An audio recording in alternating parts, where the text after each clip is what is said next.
Há perguntas que não nos atrevemos a fazer em voz alta. Perguntas que vivem nas sombras da mente, nos recantos escuros do coração humano. O que é um pai?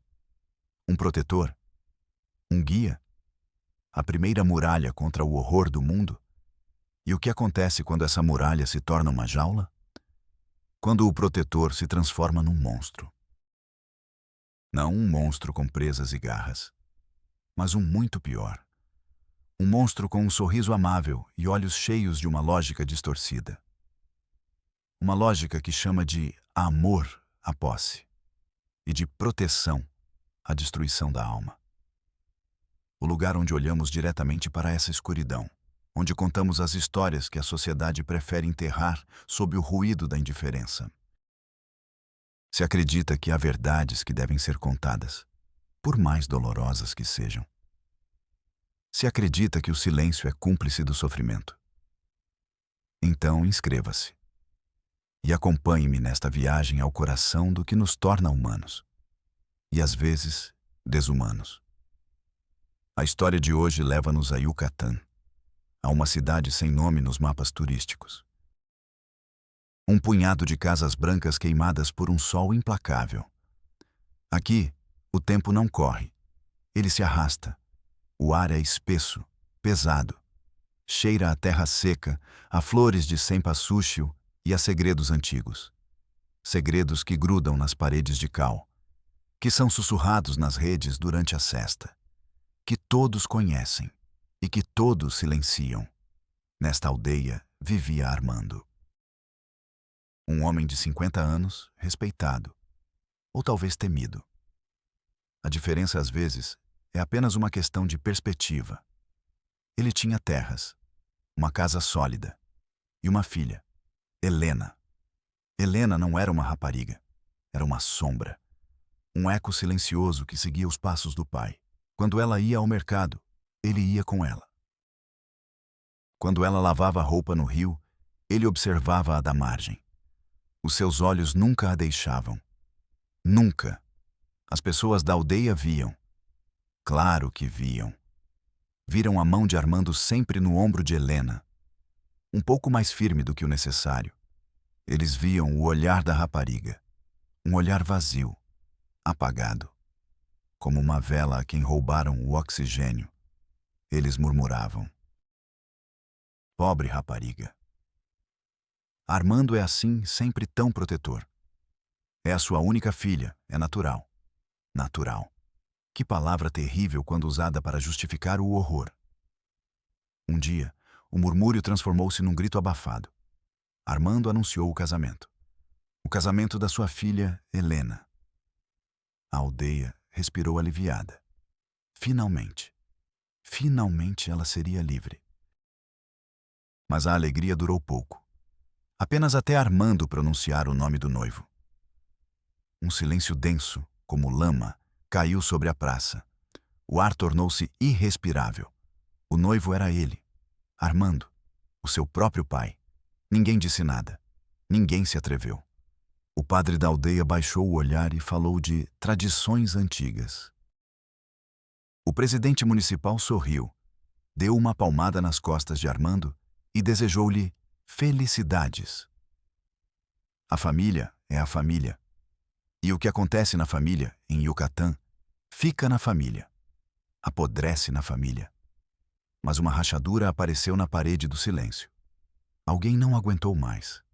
Alguém pegou um pedaço de papel e um lápis e escreveu uma nota anônima. Uma garrafa lançada ao mar da burocracia. Essa garrafa chegou a Mérida, ao escritório dos serviços sociais. Aterrou na secretária de uma jovem assistente social, Sofia. Sofia tinha 26 anos. Ainda acreditava no sistema. Ainda acreditava que o seu trabalho podia fazer a diferença. Leu o relatório preliminar. Um rumor. Um boato da cidade. Suposto casamento entre pai e filha biológica. Comunidade fechada. Possível justificação em costumes e tradições. Os seus colegas mais velhos riram-se. Yucatán?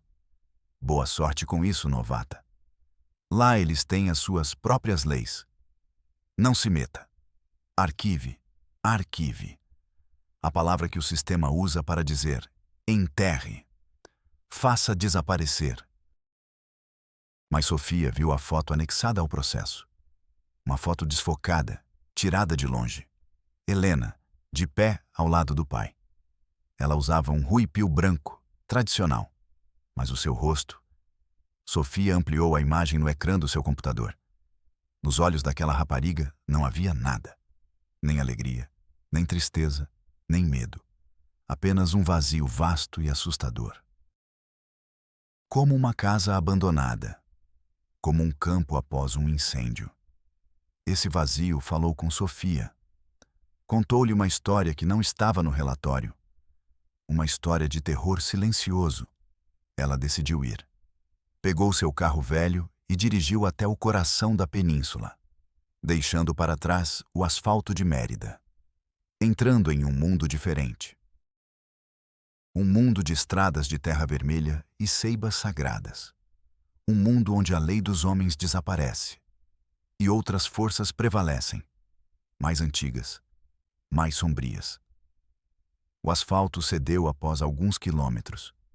Transformou-se numa estrada de terra vermelha, engolida pela selva. O sinal do telemóvel de Sofia desapareceu sem lamentações.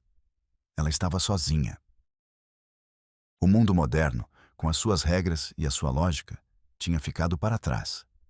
Aqui, outra coisa mandava. O sol, o pó, o silêncio denso da vegetação que observava tudo. Sofia sentia o calor colado à sua pele. Era um calor físico, opressivo, como uma mão sobre o seu peito.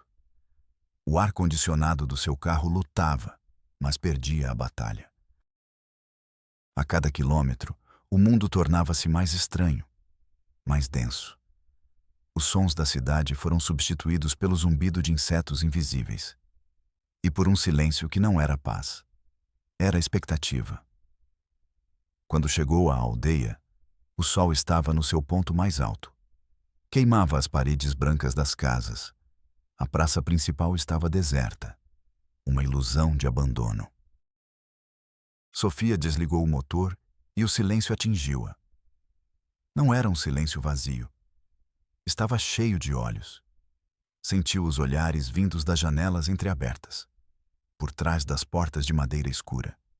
Uma cortina moveu-se. Uma sombra desapareceu. Ela era uma estranha, uma intrusa. E toda a aldeia sabia disso.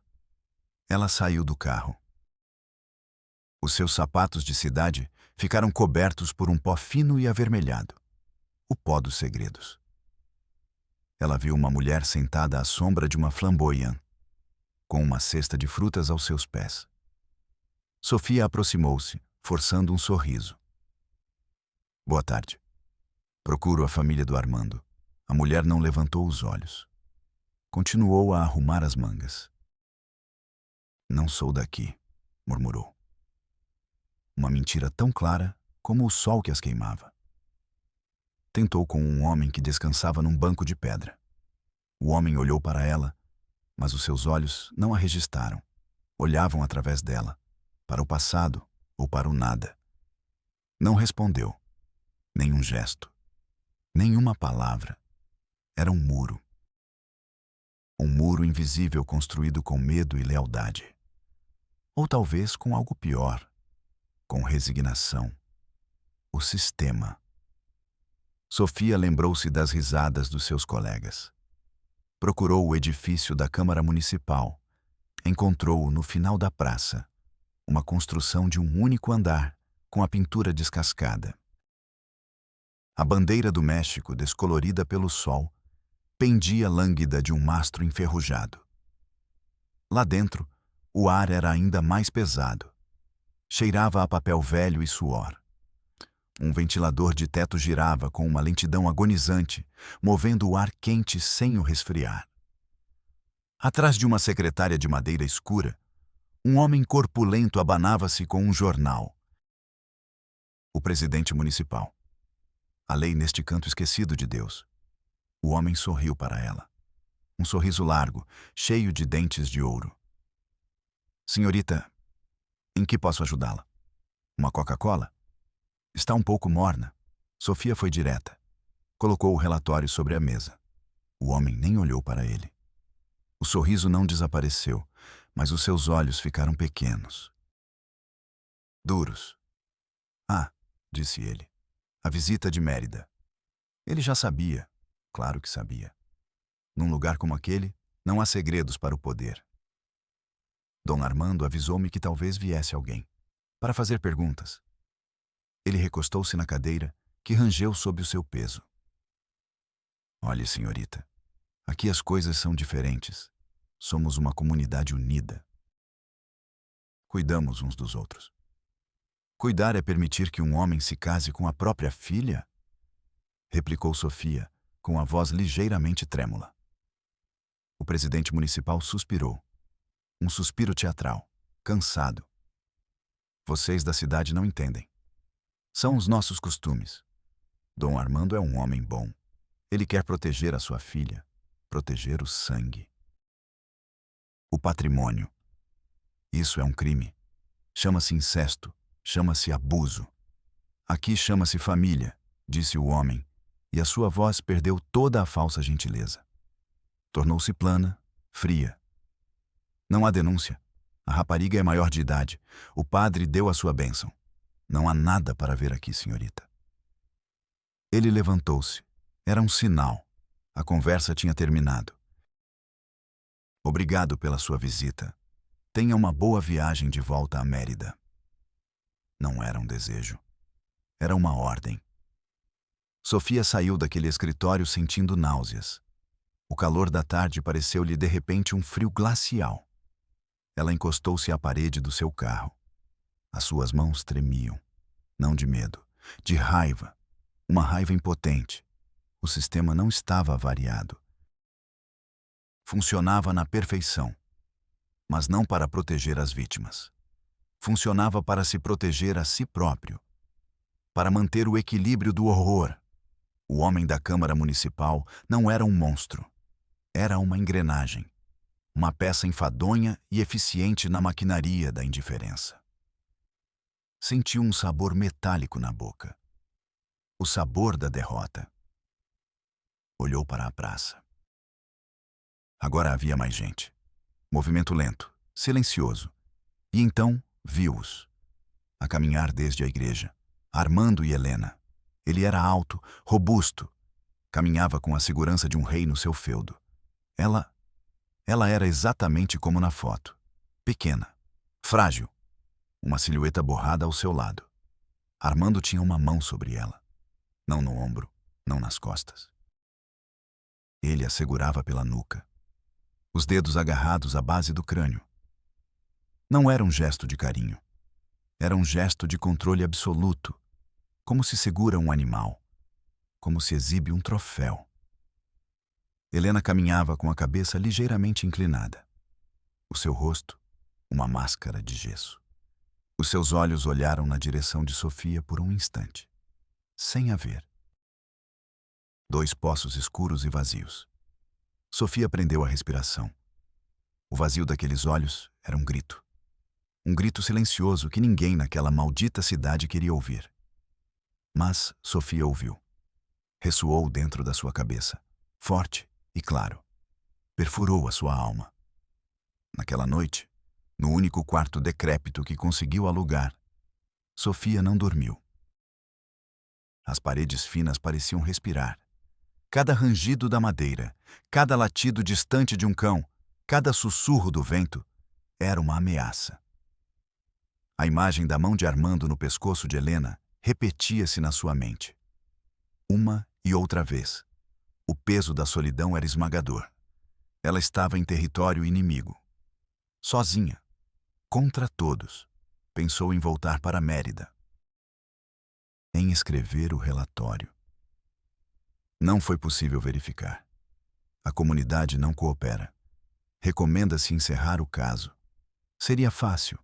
Seria sensato. Seria o que todos esperavam que ela fizesse. Mas a lembrança daqueles olhos vazios não a deixava em paz. Aquele grito silencioso. Na manhã seguinte, com o coração pesado, ela foi à única loja da cidade para tomar um café. O lugar estava cheio de homens que se calaram assim que ela entrou. Pediu o seu café. Enquanto esperava, sentiu um leve empurrão. Uma senhora idosa, encurvada e diminuta, tinha tropeçado nela. Desculpe, desculpe, querida, disse a mulher, com uma voz que era um sussurro de folhas secas. Sofia ajudou-a a se estabilizar. Não se preocupe, está tudo bem. Por um segundo, os dedos ossudos da idosa agarraram-se ao seu braço. O rosto dela estava sulcado por 1000 rugas. Ela não olhou nos seus olhos. O seu olhar estava fixo no chão de terra batida. Mas os seus lábios se moveram. Apenas um murmúrio, imperceptível para qualquer pessoa que não estivesse a centímetros de distância. A parteira. Dona Matilde. Um nome. Ela viu você nascer. Ela sabe. E sem mais, a idosa pegou sua sacola de compras e saiu pela porta. Rápida, silenciosa. Como um fantasma. Sofia ficou imóvel. O café quente na mão, o coração batendo com uma força renovada. Um nome. Matilde. Não era muito, era quase nada. Mas num mundo cercado pelo silêncio, uma única palavra pode ser uma chave. Uma rachadura na parede. Uma oportunidade. Ela olhou para a rua empoeirada. O caminho já não era um círculo de frustração. Agora tinha uma direção. Uma direção perigosa. Mas uma direção, afinal. Encontrar Matilde não foi fácil. Ninguém queria dar uma direção. Ao perguntar pela parteira, os rostos fechavam-se. Os olhos desviavam-se para o chão. Alguns apontavam vagamente com o queixo para os arredores da aldeia. Para onde as casas terminavam e a selva começava. Outros simplesmente negavam com a cabeça e viravam as costas. A parteira. Aquela que vê o início da vida. E, às vezes, o início do fim. Sofia caminhou por ruas que já não eram ruas. Eram caminhos de poeira entre cercas de arame e vegetação selvagem. A aldeia ficava para trás. O silêncio aqui era diferente, mais profundo, mais antigo.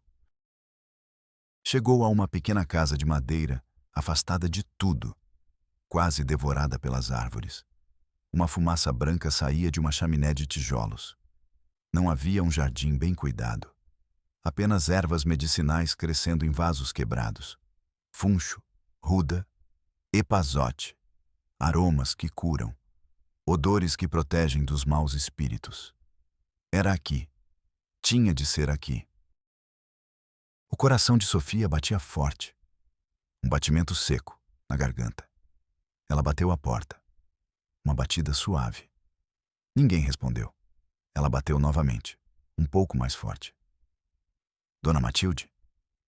O silêncio foi a única resposta. Mas Sofia sabia que havia alguém lá dentro. Ela podia sentir. Uma presença encolhida pelo medo. Por favor, disse Sofia, a sua voz pouco mais que um sussurro contra a madeira velha. A senhora da loja enviou-me. É por causa da Helena. Ouviu-se um barulho lá dentro. O arrastar de uma cadeira. Passos lentos, vacilantes. O ferrolho rangeu. Um som de metal enferrujado a gemer. A porta abriu-se. Apenas uma fresta. Na escuridão, um olho. Um olho nublado pelas cataratas e pelo tempo. Um olho que tinha visto demais. Vá embora, disse uma voz quebrada. Não há nada aqui para si. A porta começou a fechar-se. Eu vi o rosto dela, disse Sofia, rápida, desesperada. Vi os olhos dela. Estão mortos. Alguém tem de falar por ela. A porta parou. O olho na fresta estudou-a por um longo momento, procurando uma armadilha, procurando o uniforme, a placa, a arrogância do governo. Não encontrou nada disso. Apenas o rosto pálido e angustiado de outra mulher. Lentamente, a porta se abriu completamente. Matilde era uma mulher diminuta, curvada pelo peso dos anos e dos segredos.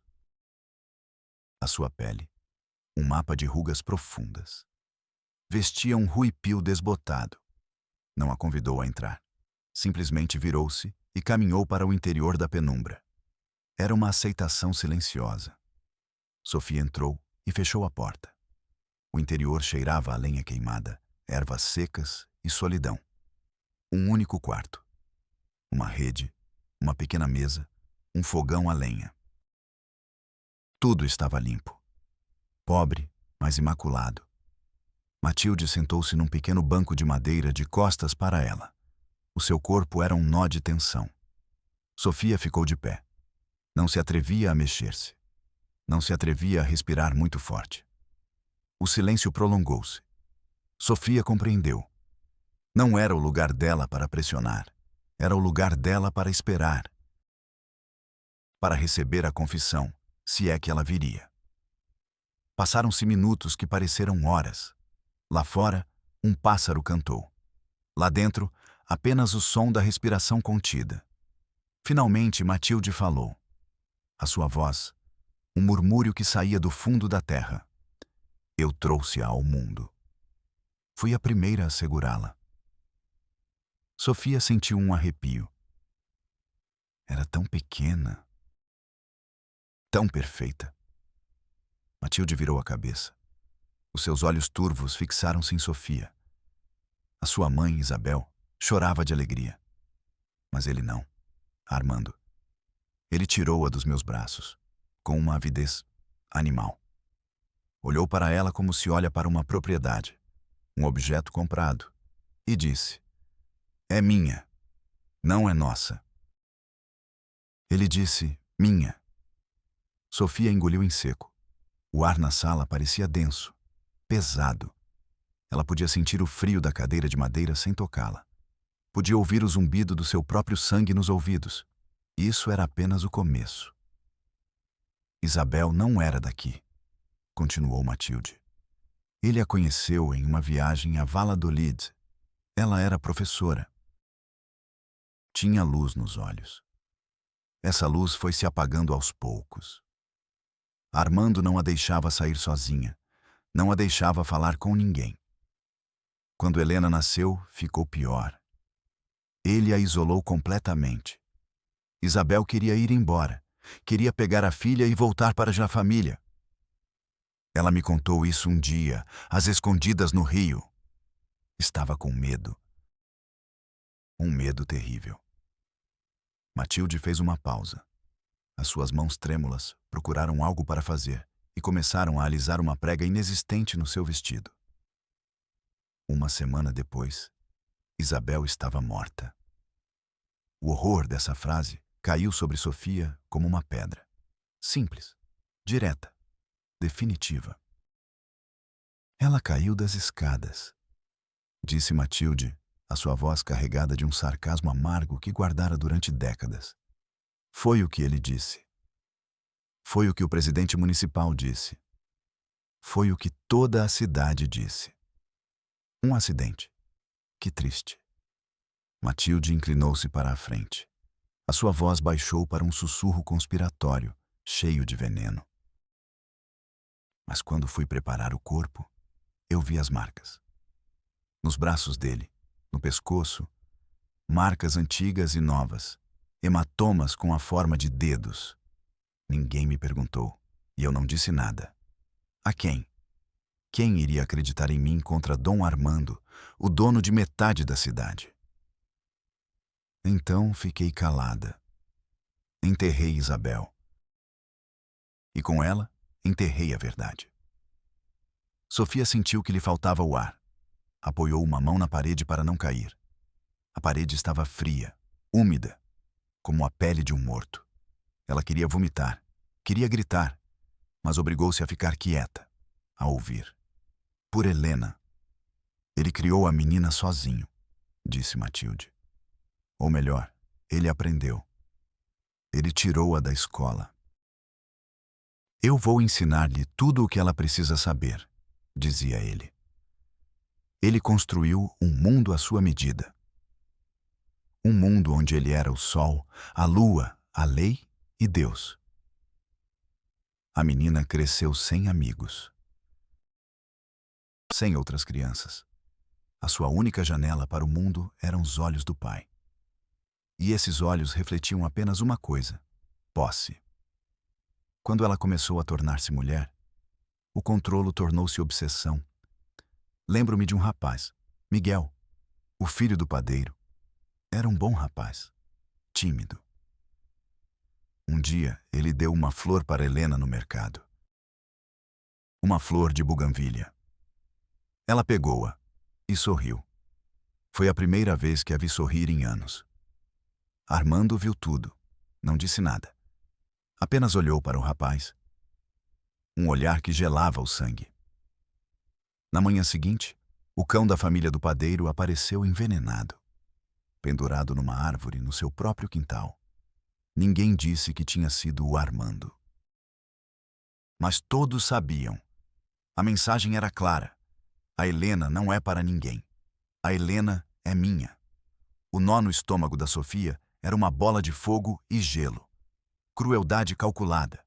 O terror como ferramenta de ensino. Isso não era proteção. Era a construção de uma jaula, barra por barra, usando o medo dos outros como material. Matilde começou a chorar. Lágrimas silenciosas, que se perdiam nas rugas do seu rosto. Lágrimas de uma idosa, pesadas, amargas. E eu fui a pior de todas. A sua voz quebrou-se. Há 2 anos, a Helena veio aqui, numa noite de tempestade. Estava a tremer, encharcada. Tinha 16 anos. Ajoelhou-se aqui mesmo, neste chão, e implorou-me. Ajuda-me, tia Matilde. Ajude-me a fugir. Ela diz que quando completar 18 anos, vai casar-se comigo. Diz que é a única forma de me proteger do pecado do mundo. Diz que é a vontade de Deus. Sofia fechou os olhos. A imagem era insuportável. A menina procurando a última porta de fuga, batendo na última parede da jaula. E o que eu fiz? Soluçou Matilde. O que fez a corajosa parteira que a trouxe ao mundo? Eu tive medo. Medo dele. Medo pela minha vida, medo pela minha família. Eu abracei-a. Sequei as suas lágrimas e contei-lhe a pior mentira da minha vida. Disse-lhe para obedecer. Que o pai dela sabia o que era melhor para ela. Que não o irritasse. Que fosse uma boa filha. Convencia-a a voltar para casa, para a sua prisão. Entreguei-a. Eu mesma a devolvi ao monstro. O choro de Matilde encheu o pequeno quarto. Era o som de uma alma se partindo. O som da culpa que corroeu uma vida inteira. Sofia se aproximou e, sem pensar, colocou a mão no ombro trêmulo da idosa. O contato foi elétrico, como se a culpa e a dor de Matilde se transferissem para ela. Sofia agora partilhava o peso do segredo. Agora sabe, sussurrou Matilde entre soluços. Agora o veneno também está em si. Agora compreende por que é que ninguém fala. Esta aldeia não está em silêncio. Está a gritar por dentro. Mas o medo é um nó na garganta. E Armando é quem aperta esse nó. Sofia saiu da casa de Matilde e o mundo parecia diferente. As cores eram mais intensas, os sons mais agudos, o ar mais pesado. A verdade era um veneno, como a idosa tinha dito. Um veneno que queima por dentro, que muda o seu olhar. Agora, ao ver as casas da aldeia, não via apenas cal e pedra. Via paredes de silêncio, cúmplices. Ao ver as pessoas, não via apenas rostos curtidos pelo sol. Via olhos que sabiam e que escolhiam não ver. O sol da tarde batia-lhe no rosto, mas sentia um frio profundo. Um frio que nascia na boca do estômago. A história de Matilde ecoava na sua cabeça. Isabel, a mãe morta, A professora com luz nos olhos, a primeira vítima, aquela que foi apagada da história oficial da aldeia, reduzida a um triste acidente. Sofia voltou para o carro. Sentou-se, mas não ligou o motor. Precisava de pensar. Precisava de ordenar o horror na sua mente. Armando não era apenas um pai abusivo. Era um arquiteto da solidão. Primeiro, isolou a sua esposa. Cortou-lhe as asas, apagou a sua luz. E quando ela quis voar, eliminou-a. Sofia não tinha provas. Apenas o testemunho de uma idosa assustada. Mas no seu coração, sabia que era verdade. Era a peça que faltava, a violência que precede a perversão. Depois, construiu o mundo de Helena, um mundo sem janelas, um terrário de vidro onde ele era o único sol, o único fornecedor de ar e de verdade. Ensinou-lhe que o mundo exterior era pecado, que os outros homens eram lobos, que só ele, o seu pai, podia protegê-la. Uma proteção que consistia em devorá-la lentamente. O episódio do rapaz, Miguel e da flor. Não foi apenas crueldade. Foi uma lição. Uma lição para Helena. Qualquer alegria que não venha de mim trará morte e dor. Uma lição para o povo. O que é meu não se toca. E se tocar, haverá consequências terríveis. Ele usou a morte de um animal inocente para marcar o seu território, para traçar uma linha de sangue em torno da sua filha. E o casamento? O casamento não foi um ato de loucura repentina. Foi o passo final, a coroação da sua obra, o selo definitivo de propriedade. Ele não se casava com a sua filha. Ele se fundia com ela. Ele a transformava numa extensão de si mesmo, diante dos olhos de Deus e de uma comunidade aterrorizada. O ato de profanação supremo, disfarçado de sacramento. Era uma lógica impecável na sua perversão. Eu protejo-a tanto que a faço minha para sempre. Eu amo-a tanto que a destruo para que ninguém mais a tenha. Sofia apoiou a testa no volante. O plástico estava quente por causa do sol. O contato prendeu-a à realidade. O que faria agora com essa verdade? Matilde não testemunharia. O medo era grande demais. A cidade era um bloco de silêncio. O presidente municipal era parte do problema. Era um beco sem saída. Ela sentia-se presa num pesadelo. Um pesadelo real, de poeira, sol e olhares vazios. Pensou em Helena, na menina de 16 anos, ajoelhada e implorando por ajuda. E na resposta que recebeu. Obedece. Sê boa. Essa foi a traição final. O momento em que Helena deve ter entendido que estava sozinha. Absolutamente sozinha. Que nem mesmo a bondade dos outros poderia salvá-la. Porque a bondade era covarde. Como sobreviver a isso? Como se levanta no dia seguinte, depois que a última porta se fechou na sua cara, deixando de sentir, morrendo por dentro? O vazio nos olhos de Helena não era tristeza. Era o resultado de uma cirurgia na alma. Uma operação feita com medo, solidão e traição. Tinham-lhe extirpado a esperança. Tinham-lhe tirado o direito de desejar. Sofia levantou a cabeça. O seu rosto estava coberto de suor e lágrimas silenciosas. Olhou para o seu reflexo no espelho retrovisor. Viu os seus próprios olhos e, pela primeira vez, sentiu medo de verdade. Medo de que aquele vazio fosse contagioso. Medo de se tornar uma deles. Alguém que vê o horror e vira as costas. Em alguém que escreve, recomenda-se encerrar o caso. Não, ela não faria isso. Mesmo que tivesse de fazê-lo sozinha. Mesmo que tivesse de enfrentar toda a cidade. Mesmo que tivesse de arriscar a sua carreira e talvez algo mais. Ela não iria embora. Não até que o grito silencioso de Helena fosse ouvido. Ela tomou uma decisão. Havia mais uma peça neste quebra-cabeças de podridão. Isabel, a mãe, a sua família. Matilde tinha dito que era de Valladolid, que era professora, que tinha família lá. Uma família que, talvez, nunca soube a verdade. Uma família a quem contaram a história de um triste acidente. Talvez eles tivessem cartas, fotos, recordações. Talvez eles pudessem pintar um retrato da mulher cuja luz se apagou.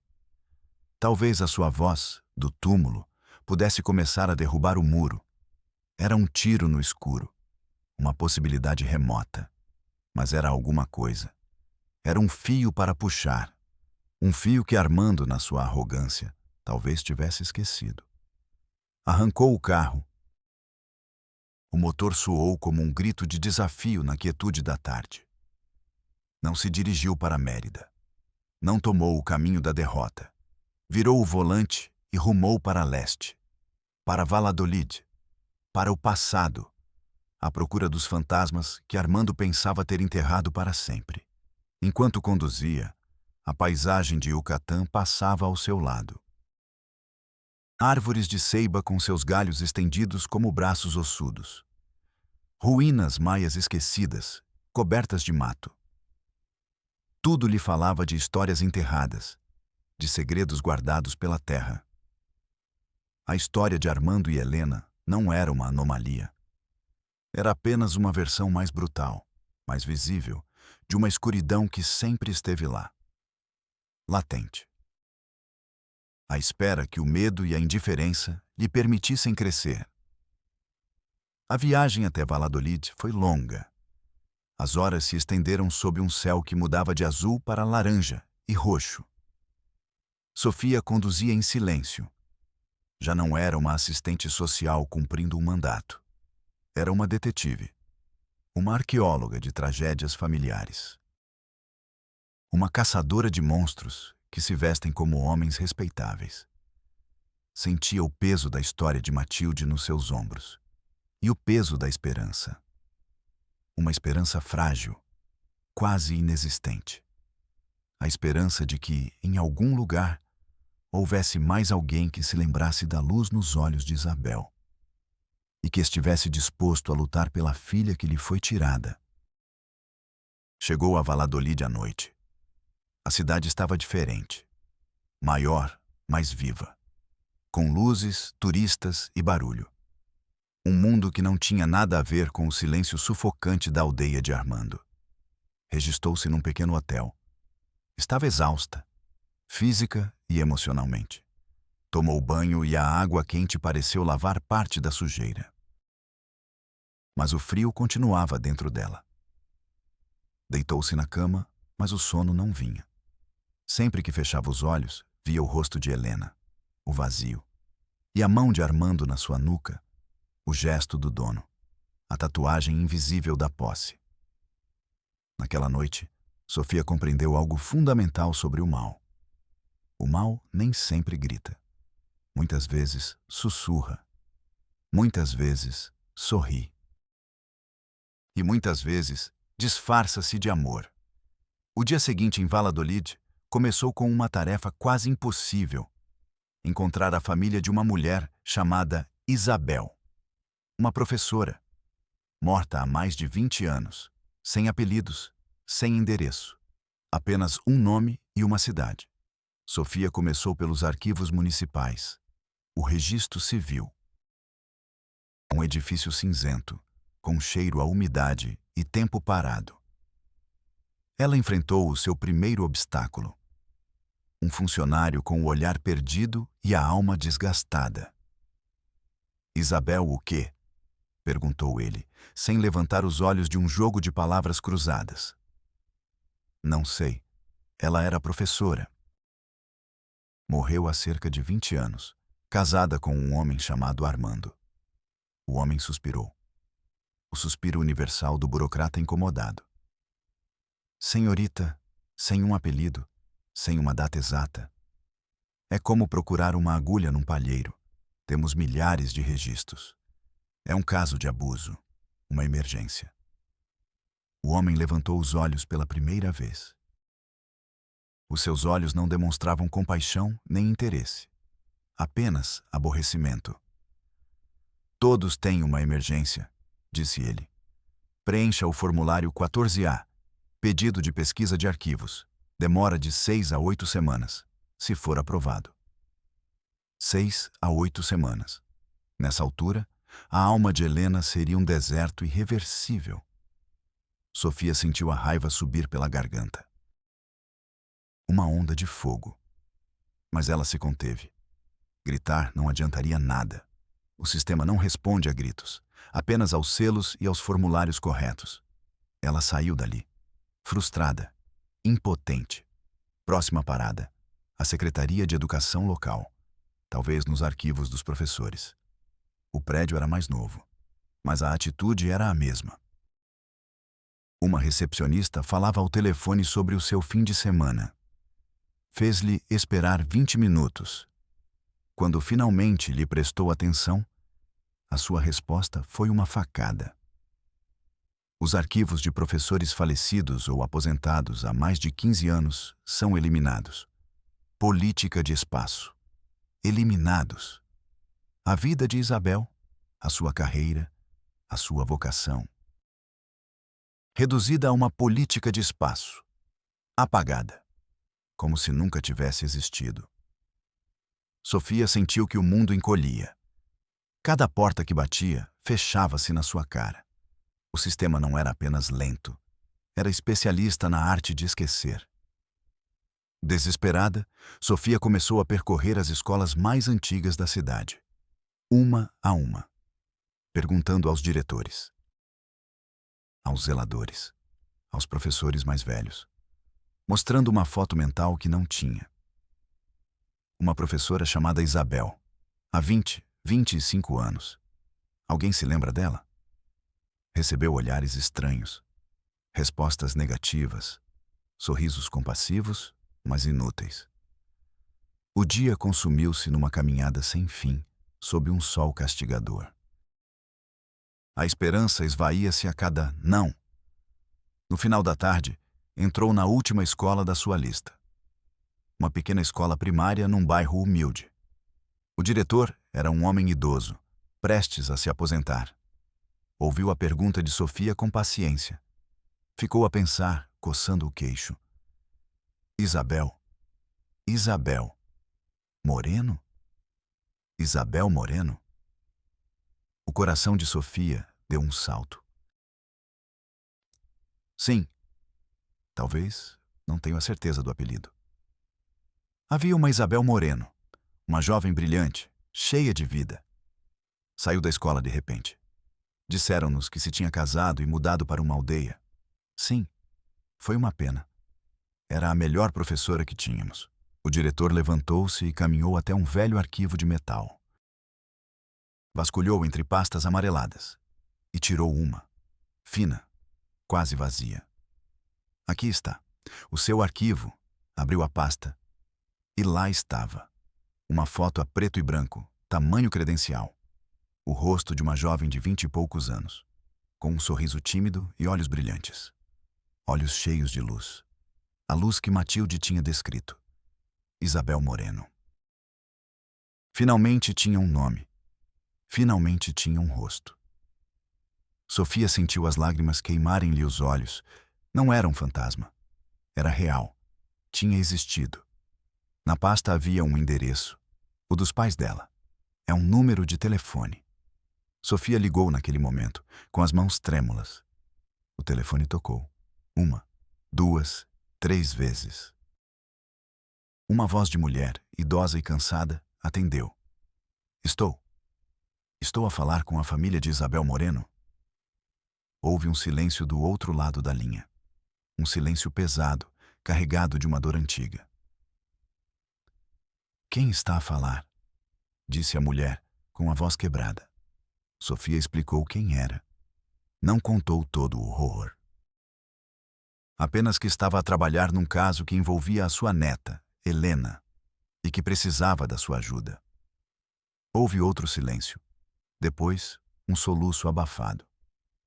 Venha. Por favor, venha à casa. E deu-lhe a morada. a mesma que estava no processo. A casa dos Moreno era modesta, numa rua tranquila. A pintura, desgastada pelo tempo. Foi recebido por uma mulher idosa, apoiada num andador. Era a mãe de Isabel. Os seus olhos eram os da filha, mas sem o brilho, apagados por décadas de luto. O pai estava sentado numa poltrona, com o olhar perdido. A tragédia tinha os transformado em sombras. A casa era um santuário para Isabel. As suas fotos estavam por toda a parte. Isabel na sua primeira comunhão. Isabel a formar-se como professora.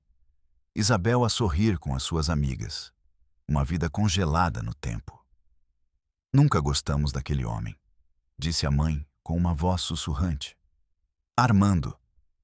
Ele era intenso, possessivo. Mas Isabel estava apaixonada. Ou pelo menos era o que ela pensava. Quando ele a levou para aquela cidade, foi como se a tivesse raptado. As chamadas tornaram-se cada vez mais raras. A voz dela mudava. Parecia assustada. O pai falou pela primeira vez, sem olhar para eles. Eu queria ir. Queria tirá-la de lá. Mas a tua mãe impediu-me. Disse que era a vida dela. Que devíamos respeitar o casamento dela. A sua voz estava cheia de uma culpa que o corroía há 20 anos. A mãe de Isabel foi até uma cômoda e tirou uma caixa de madeira. As cartas dela, disse ela, no início eram alegres. Depois, tornaram-se sombrias. Entregou um maço de envelopes a Sofia. Sofia leu a primeira carta. Falava da beleza da aldeia, do amor de Armando. Leu a última, escrita com uma letra trêmula, quase ilegível. Mãe, tenho medo. Ele não me deixa sair. Não me deixa falar com ninguém. Acho que estou grávida. Tens que me tirar daqui. Por favor. Vem buscar-me, antes que seja tarde. A carta não tinha data. Nunca chegamos a ir, soluçou a mãe. Uma semana depois de receber isto, ele ligou-nos. Disse-nos que tinha tido um acidente, que tinha caído. Disse que a enterraria lá, que agora era o seu lar. Nunca mais voltamos a ver a nossa filha, nem mesmo o seu corpo. Sofia sentiu o chão desaparecer debaixo dos seus pés. A carta era uma bomba. Era a prova. A voz de Isabel, do túmulo, a pedir ajuda, a denunciar o seu cativeiro, juntamente com o testemunho de Matilde sobre as marcas no corpo, era suficiente. Ela tinha um caso de homicídio. Sofia voltou para Mérida no dia seguinte. Sentia-se diferente. Já não era apenas uma assistente social. Era uma vingadora. Levava na bolsa as cartas de Isabel, a arma que iria usar para derrubar Armando e para libertar Helena. Ela foi diretamente ao Ministério Público. Pediu para ver o promotor público. Fizeram-na esperar 3 horas num corredor sem ar. Quando finalmente a recebeu, o promotor era um homem jovem, com um fato caro e um sorriso impaciente. Sofia expôs o caso. Com paixão, com urgência. Falou-lhe do casamento incestuoso, da confissão da parteira, da história dos pais de Isabel, e finalmente colocou as cartas na mesa, a última carta, o pedido desesperado de ajuda. Isto não é apenas abuso, é um possível homicídio, disse ela com voz firme. O procurador folheou as cartas sem muito interesse. Ele ouviu o seu relato com uma expressão de tédio profissional. Quando Sofia terminou, ele recostou-se na sua cadeira de couro. História interessante, senhorita. Sofia, mas sejamos práticos.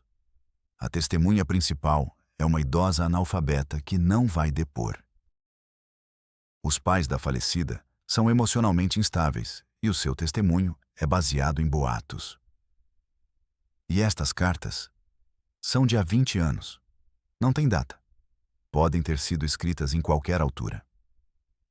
O corpo foi enterrado sem autópsia. Acidente, diz a certidão de óbito assinada pela autoridade local. E quanto ao casamento atual, a rapariga, Helena, é maior de idade.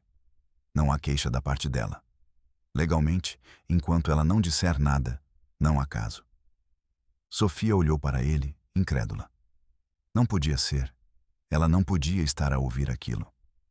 Mas você não vê? Tudo está ligado. É um padrão de abuso e controlo que terminou em morte e agora se repete. O procurador sorriu. Um sorriso condescendente. Eu não vejo padrões. Vejo factos. E aqui não tenho factos concretos. Tenho rumores da aldeia, uma idosa senil e cartas antigas. Levantou-se. O sinal de que a audiência tinha terminado.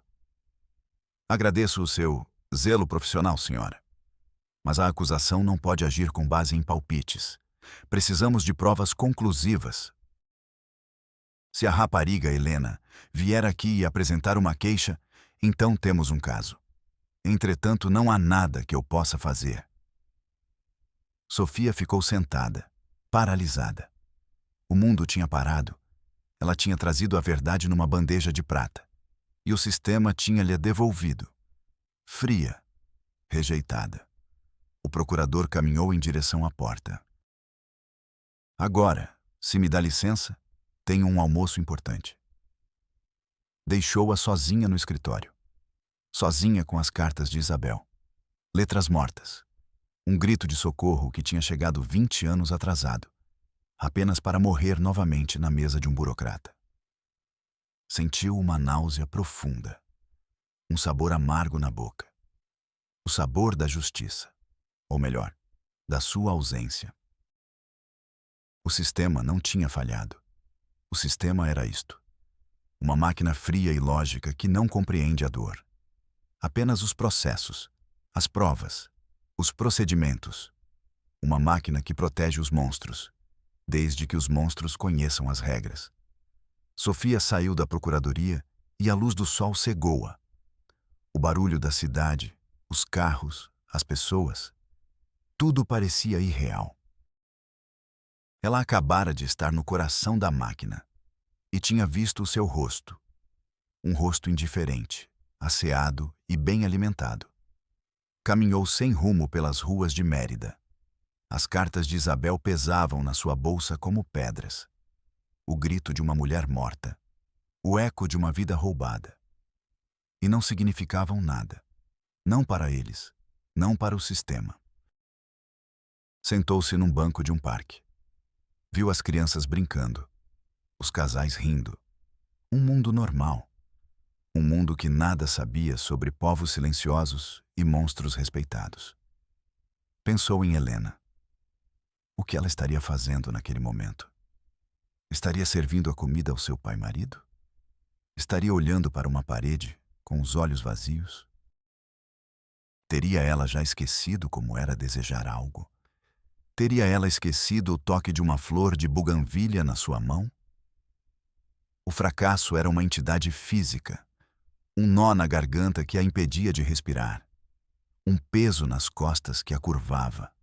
Ela tinha seguido as regras, tinha investigado, tinha encontrado a verdade, e a verdade não importava.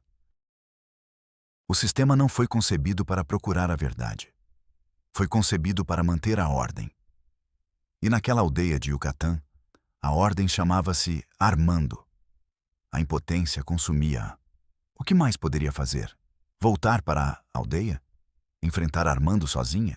Ele destruí-la-ia, esmagá-la-ia como um inseto, e o sistema fingiria não ver. Anotaria num arquivo. Assistente social desaparecida no exercício das suas funções. E arquivaria o caso. Os dias passaram. Sofia voltou ao seu escritório.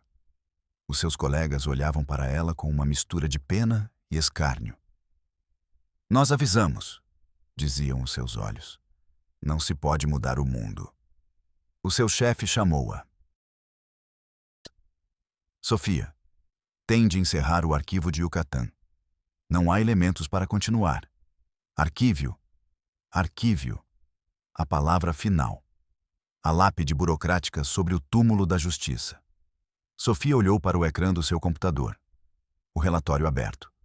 O cursor a piscar, à espera que ela escrevesse a mentira. Após a investigação, não foram encontradas provas conclusivas de abuso ou coação. A cidadã Helena encontra-se com o pai por vontade própria.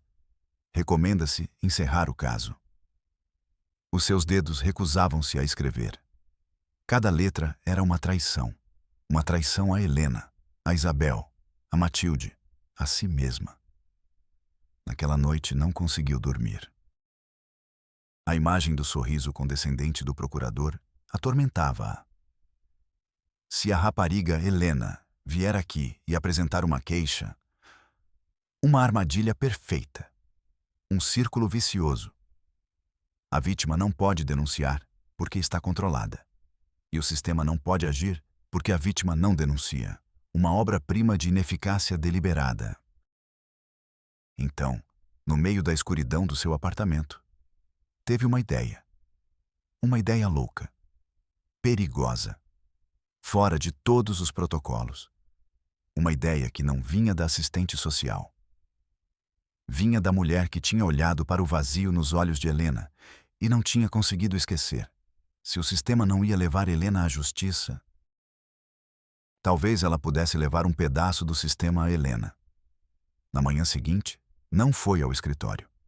Foi a uma loja de eletrônica. Comprou um pequeno gravador de áudio. Discreto. Fácil de esconder. Depois, voltou a conduzir. O caminho de volta à aldeia, ao coração das trevas. Desta vez, não sentia medo. Sentia uma calma fria, uma resolução gelada. Já não jogava segundo as regras. O sistema tinha lhe ensinado que as regras eram para os perdedores. Chegou à aldeia ao anoitecer. Não foi ao centro. Estacionou o carro nos arredores e caminhou na escuridão. Direto para a casa do Armando. A casa estava iluminada. Ouvia-se vozes lá dentro. Sofia aproximou-se, colada às sombras. Escondeu-se debaixo de uma janela. A janela da cozinha. Estava entreaberta para deixar sair o calor. De lá podia ouvir tudo. Era a voz de Armando. Monótona. Controladora. A carne está seca. Já te disse 1000 vezes como gosto. Um silêncio. Depois, uma voz quase inaudível. Um sussurro. Helena. Desculpa, pai. Pai, não Armando, não meu amor. Pai. A palavra que definia a sua prisão. Aquela mulher de Mérida, a assistente social, voltou para a cidade com o rabo entre as pernas, disse Armando com uma risada gutural. Eu disse-te, ninguém pode tocar-nos, ninguém pode separar-nos. Eu sou a lei aqui, eu sou o teu mundo. Sim, pai. Estás feliz, não estás? Estás protegida, segura. Comigo. Não era uma pergunta. Era uma afirmação que exigia ser confirmada. Um silêncio mais longo. Sofia prendeu a respiração. Podia sentir a luta naquele silêncio. O último vestígio de um eu que se recusava a morrer. Sim, pai.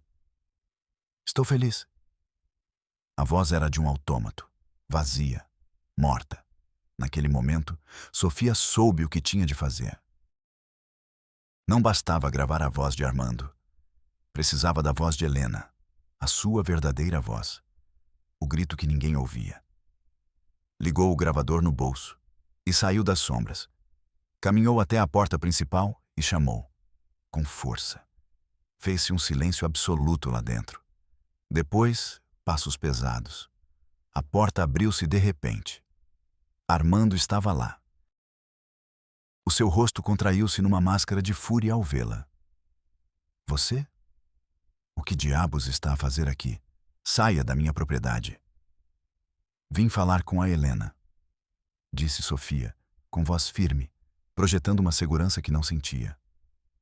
A Helena não fala com ninguém. Ele tentou fechar a porta. Sofia colocou um pé para impedi-lo. Helena! Gritou Sofia para dentro da casa. Sou a Sofia, a mulher de Mérida. Vim para te ajudar. Armando empurrou-a com violência. Vaca intrometida! Vou matar-te! Mas era tarde demais. Atrás dele, na penumbra do corredor, apareceu Helena. Estava pálida como um fantasma. Os seus olhos, 2 poços escuros, fixaram-se em Sofia.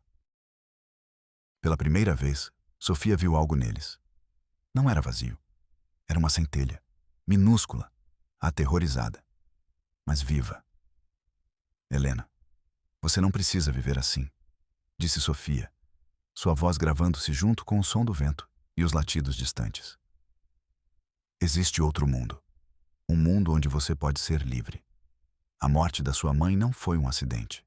Eu tenho as cartas dela. Ela te amava. Ela queria salvar-te.